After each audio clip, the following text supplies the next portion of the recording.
boa noite. Bem-vindos ao programa Frequência Académica. É um prazer estar com o meu amigo João Rato. Boa noite, João. Olá, boa noite. O prazer é todo meu. Obrigado, Zé. O João Rato lecionou na área da gestão, a cadeira de Gestão Internacional na Universidade de São José, mas hoje, e antes de falarmos da função enquanto professor aqui na Universidade, vamos falar de um lançamento que vai ser apresentado hoje aqui em Macau, e vamos começar por falar precisamente sobre isso, João. Tu vais apresentar a Zine B-Sides com um trabalho sobre a pelota basca. Eu confesso que vi as fotos, fiquei encantado com as fotos que depois deram origem a esta zine, e confesso também que nunca tinha ouvido falar na pelota basca, muito menos em Macau. Foi uma descoberta, não é nada de novo para ti, ou para ti também foi uma descoberta? Digamos que foi uma redescoberta, porque quando eu vivi a minha adolescência em Macau, nos anos 80, eu cheguei em 1984, a primeira vez que estive em Macau, porque esta é a minha, digamos, segunda estada em Macau, começou em 2013, mas nesse período em que eu cá estive nos anos 80, até ao início dos anos 90, jogava-se efetivamente pelota basca num casino chamado Jaialai, que fica ali no Porto Exterior, ao pé do reservatório, onde atualmente existe um outro casino e um outro edifício no mesmo local que também se chama Jaialai. E nessa altura já me suscitava alguma curiosidade, porque havia os jogadores que eram profissionais e que vinham de Espanha, que vinham do País Basco, alguns dos Estados Unidos, alguns também eram locais. E na nossa escola, no liceu, jogava-se na rua contra uma parede, mas no caso no liceu jogava-se pelota basca, e eu cheguei a experimentar. Não obviamente com os artefactos originais com que eles jogam, que é uma cesta muito comprida, mas com algo similar, adaptado, feito pelos nossos colegas de liceu que jogavam. Eu não jogava, digamos, frequentemente, mas experimentei.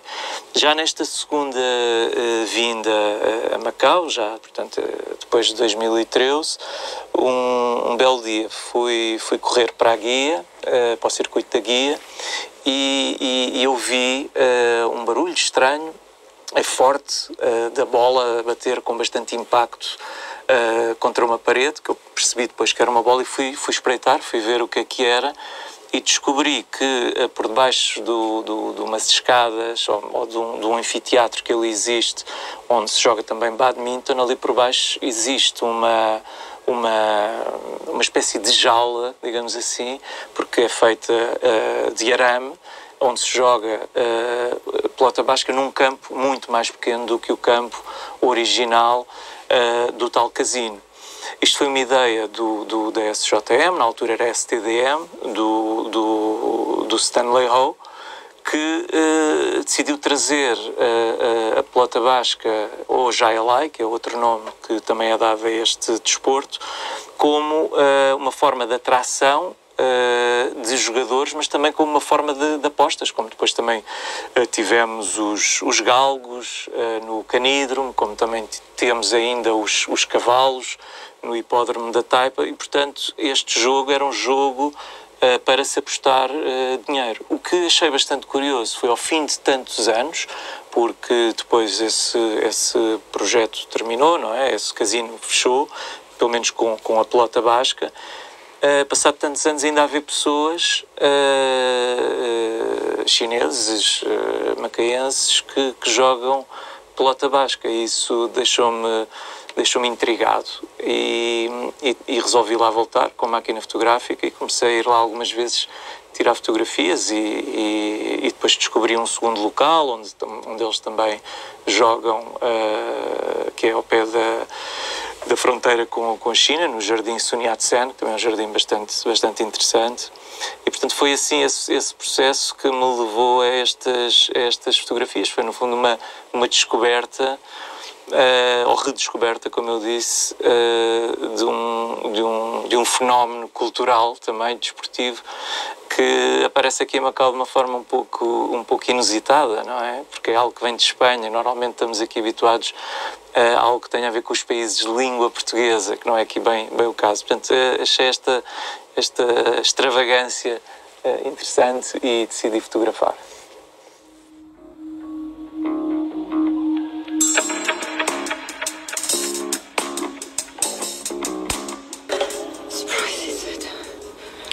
O lançamento da Zine terá lugar hoje, logo à noite, pelas 9h30, na Macau Live Music Association, conhecido como LMAI, e há aqui uma série de paralelos curiosos.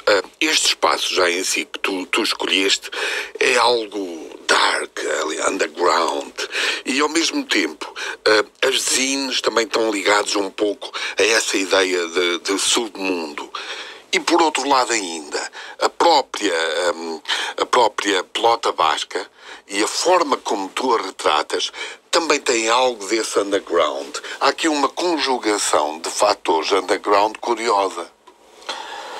Sim, pronto, o próprio nome do projeto, B-Sides Photo, remete para um lado que não é o lado principal, que é um lado alternativo. E eu cresci em Macau, nos meus anos formativos de adolescente. Macau mudou muito. Macau é uma cidade sempre em mutação, mas é uma cidade que tem muitas facetas e tem, de facto, por ser uma cidade de jogo, a capital mundial do jogo, ainda que agora a sofrer com os efeitos do Covid, tem naturalmente várias camadas e várias facetas também desse submundo ou desse lado mais underground. Mas é um underground que está à vista de toda a gente. Estamos a falar, por exemplo, de casas de penhores, que estão à vista de toda a gente, mas que são um espelho também de uma certa vivência e de uma certa lógica económica que sempre presidiu aqui a esta cidade. E achei que, estando a começar este projeto, que não é necessariamente só sobre Macau, ou com fotografias tiradas em Macau, achei que tinha esse lado underground, mas não é só, na verdade não é só a questão do underground, é mais um lado experimentalista que também se pretende alcançar com este projeto de B-Sides Photo. Portanto, são aspectos que podem até estar visíveis, mas que, devido à nossa rotina, à pressão, digamos, do dia-a-dia, podemos passar por determinado tipo de fenómenos ou sociais ou de situações particulares e não lhes prestamos a devida atenção, mas elas estão lá, basta por vezes um olhar mais atento ou irmos à procura que estão lá. A escolha do LMA tem a ver com isso e também com o facto de o lado B e este nome de B-Sides ter na sua origem, enquanto conceito, a música. Porque quando eu era adolescente, e provavelmente tu também, e muitas pessoas da nossa geração, consumiam música em discos de vinil e cassetes, ainda antes de aparecerem os CDs, aqueles CDs mais pequenos. E, portanto, os discos tinham o lado A e o lado B. E, portanto, o LMA é uma associação de música. O lado B dos discos e das cassetes normalmente era um lado menos conhecido. Às vezes nós não chegávamos a ouvir o disco até ao fim, queríamos ouvir só as músicas mais conhecidas. Mas também acontecia, e a mim aconteceu-me, que álbuns que eu já tinha há algum tempo, quando me apercebia quando ouvia o lado B desses discos, apercebia-me que aquela mesma banda tinha um registro musical, um registro sonoro, uma linguagem diferente. E, menos portanto, comercial. Porventura, por vezes menos comercial, e muitas vezes os lados B depois, mais tarde, até passaram a ser alguns deles, lados A, isto é, músicas que, por hipótese, os editores das bandas achavam que não eram muito comerciais, então relegavam-nos para o tal lado B, mas mais tarde o público acabava por decidir que aquelas músicas eram boas e mereciam no fundo uma maior exposição. E portanto esse lado experimentalista, esse lado mais alternativo, onde as próprias bandas de música experimentavam e colocavam nos discos, mas no tal lado B, é um pouco o que eu tento procurar, ou que vou tentar procurar mostrar no projeto Besides Photo, que são aspectos menos conhecidos, mais experimentalistas, a preto e branco. É curioso fazer esse paralelismo com os lados B dos discos vinil. Há, aliás, não sei se conheces um vinil do Joe Jackson que se chama Night and Day. Day é o lado A e Night é o lado B.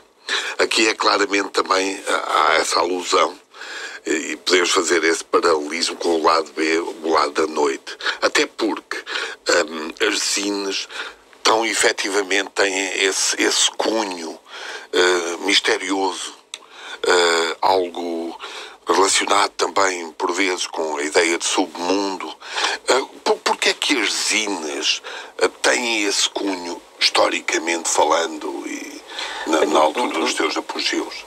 Do que eu conheço dessa chamar-lhe a subcultura dos zines, nasceu com movimentos, por exemplo, relacionados com os skateboarders, e portanto eram grupos que não tinham muito dinheiro, mas queriam disseminar a sua onda, digamos, as coisas que gostavam, e faziam de forma muito artesanal, recorrendo a colagens, a fotocópias, faziam algo mais do que panfletos dobrados, agrafados, e portanto eram coisas na sua gênese, quando apareceu esta palavra zine ou fanzine, de cunho pessoal e artesanal.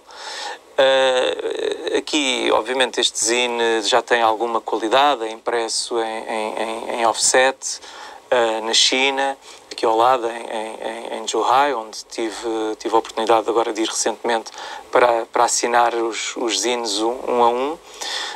Há 50 deles que vêm também com uma fotografia assinada lá dentro, enfim, porque penso que isso dá valor à própria edição. E pronto, é este cunho pessoal e artesanal que também me deixa mais à vontade para poder fazer os zines, porque isto é algo amador, é apenas uma expressão de, por um lado, um hobby que eu gosto muito, desde há muitos anos, que é a fotografia, e neste caso concreto também, de certa forma, neste projeto em particular do Memories of Jai-Alai, a criação de uma memória sobre um aspecto cultural de Macau, que é uma cidade que eu amo também, onde já passei muitos anos da minha vida. E, portanto, acaba por ser esse aspecto mais artesanal e menos profissional, embora tenha sido um projeto que tenha sido levado muito a sério e com muito, porque demorei muito tempo a decidir dar este salto e publicar efetivamente e perceber como é que o iria fazer de uma forma sustentada, como é que poderia conjugar isto com uma série de outras atividades, nomeadamente profissional e outros hobbies que tenho, e a família e etc. E pensei então em criar um site de apoio ao zine, através do qual as pessoas poderão depois aceder a outros projetos editoriais, mas que serão print on demand. Isto é, em vez de, ao contrário desta série especial ou desta série limitada de 250 zines assinados à mão, os zines print on demand, a pessoa poderá encomendar um ou dois e eles são impressos, neste caso, em princípio, penso que será nos Estados Unidos, e serão remetidos para a casa, para a morada da pessoa diretamente. Isso também permite menores custos de produção, menos desperdício de papel e permite alcançar uma audiência mais vasta e também promover aspectos da cultura de Macau que não devem ficar só aqui em Macau, até porque o mercado é relativamente exíguo e dessa forma penso poder ter encontrado uma maneira de chegar a outro tipo de públicos em Portugal. Há um público fiel? Bem, ainda não sei porque vai ser o meu, digamos, a minha estreia nestas andanças, mas naturalmente que há público para este tipo de produto, para os zines e para a fotografia a preto e branco. Penso que mais a mais com o exotismo que alguns dos temas, que não necessariamente só outros temas que eu tenho já vindo a trabalhar e que tenho em carteira, digamos assim, para futuras edições, assim o conseguir. Penso que esse tipo de propostas são para outro tipo de públicos, vão ser ainda mais exóticas do que para nós que estamos aqui e convivemos com uma certa realidade que já damos como um dado adquirido, mas que na verdade para muita gente há aspectos da vivência da Ásia, e neste caso de Macau em particular, mas também da China, que ainda encerram muito mistério e que ainda podem ser objeto de alguma inovação ou de alguma surpresa do ponto de vista da fotografia, pelo menos assim o espero.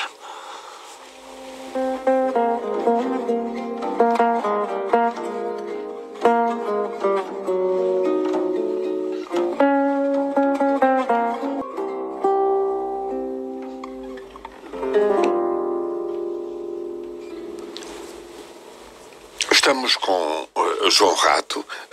João, tu és licenciado e mestre na área de economia, és gestor. Podemos dizer que o fotógrafo é também o B-side da tua vida? Quando há pouco falavas do day and night, do lado A, lado B,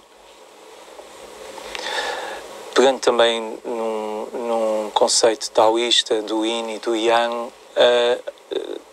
a vida é sempre feita de contrapontos, não é? De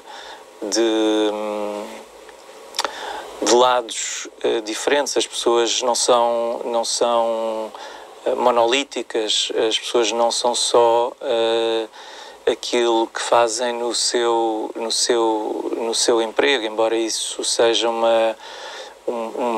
aspecto sempre muito relevante da vida pessoal e pública de cada um de nós.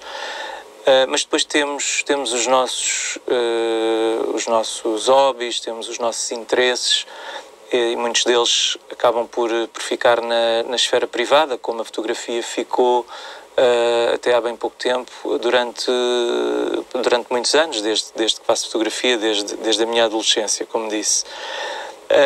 Sim, poderá dizer-se que a fotografia acaba por ser uma forma de me expressar, mas de me expressar de uma forma mais artística e sobre a minha, ou dando a conhecer um pouco mais a minha visão, ou a maneira como olho para as coisas e do ponto de vista estético aquilo que mais gosto. Mas esse lado B, esse meu lado B, como disseste, pode ser, se calhar, quem sabe, o meu lado A. portanto nós nunca sabemos, e pode haver até um lado C e um lado D. Portanto, o que eu quero dizer é que acho que somos multifacetados e acho que é importante encontrarmos esses equilíbrios também na nossa vida, fazermos as coisas que gostamos. E aquilo que me levou, sobretudo, a publicar foi a noção de, modestamente, poder partilhar essas fotografias com quem possa achar que possam ter algum interesse. E é isso que eu também estou curioso para perceber se há que tipo de receptividade é que este tipo de projeto possa ter. Porque, para mim, a fotografia tem vários momentos. Tem o momento da edição, mas tem, sobretudo, para mim, o momento da captura da imagem. E esse para mim, é um momento privilegiado, é um momento em que eu me permito extrair um prazer grande, não só no ato da fotografia em si, mas tudo o que rodeia esse processo. E muitas vezes esse processo é mais isolado, é feito de uma forma mais introspectiva, mas por vezes também é um processo que me obriga a interagir muito com as pessoas à minha volta antes de lhes poder tirar uma fotografia, antes das pessoas poderem estar à vontade para aceitarem que a fotografia seja tirada. Aliás, era uma tática que o Henri Cartier-Bresson usava de forma sublime. Ele, um dos fundadores da Magnum, né, sim, sendo formado em Belas Artes, se tornou um dos fotógrafos mais consagrados a nível mundial. Ele, sobretudo quando chegava à África, às tribos e etc., ele nunca mostrava a fotografia. Ele primeiro enturmava-se, a máquina fotográfica. Ele primeiro enturmava-se, sentava-se, deixava-se ficar por ali, e quando deixava ele mesmo de ser, digamos, uma pessoa estranha ao ambiente, é que retirava a máquina fotográfica da mala e começava a fotografar. Essa tática, de facto, fazia com que não houvesse essa distância, a distância entre as pessoas, os retratados e a própria fotografia, e ele mesmo deixasse de existir.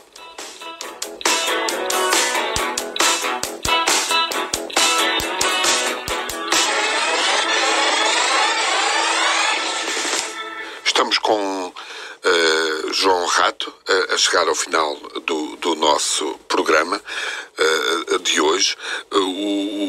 O João é um apaixonado pela fotografia, eu diria particularmente pela fotografia de rua. Aliás, tenho o prazer de ter uma fotografia na minha sala tua que representa precisamente isso.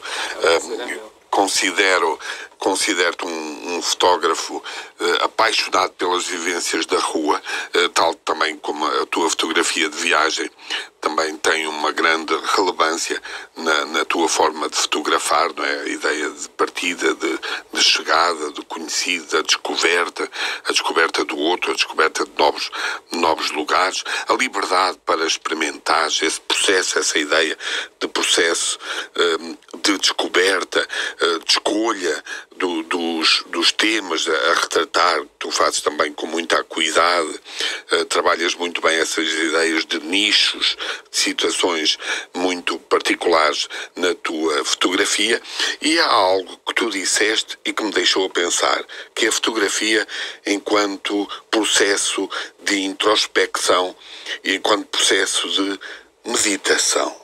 De que forma, João? Bom, a meditação é algo que eu faço diariamente e que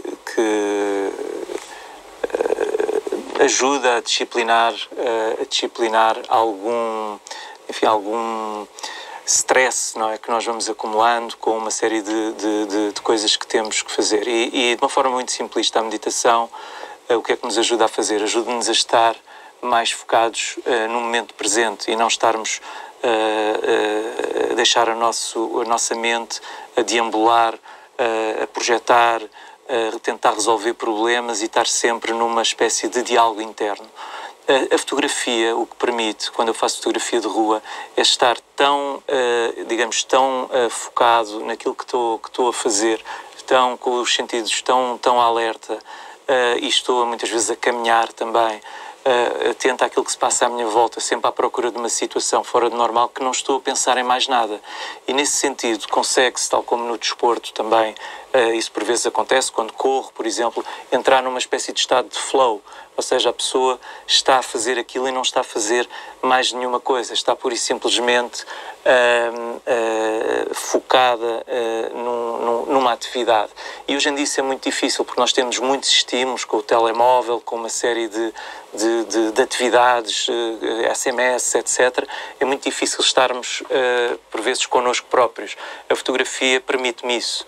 Permite-me também estar comigo próprio e, ao mesmo tempo, encontrar situações diferentes no dia-a-dia e depois partilhar com as pessoas essas mesmas situações. João Rato, foi um prazer ter estado contigo. Logo estaremos todos, e espero também que muitos dos nossos ouvintes no LMA, para numa sucessão de processos e de atividades que terão lugar neste espaço e onde a tua zine, a tua fanzine será sobre a pelota basca, será apresentada. Boa noite, João. Foi um prazer ter estado contigo. Muito obrigado, Zé, pela oportunidade. Foi um prazer. Sucesso. Obrigado. Adeus.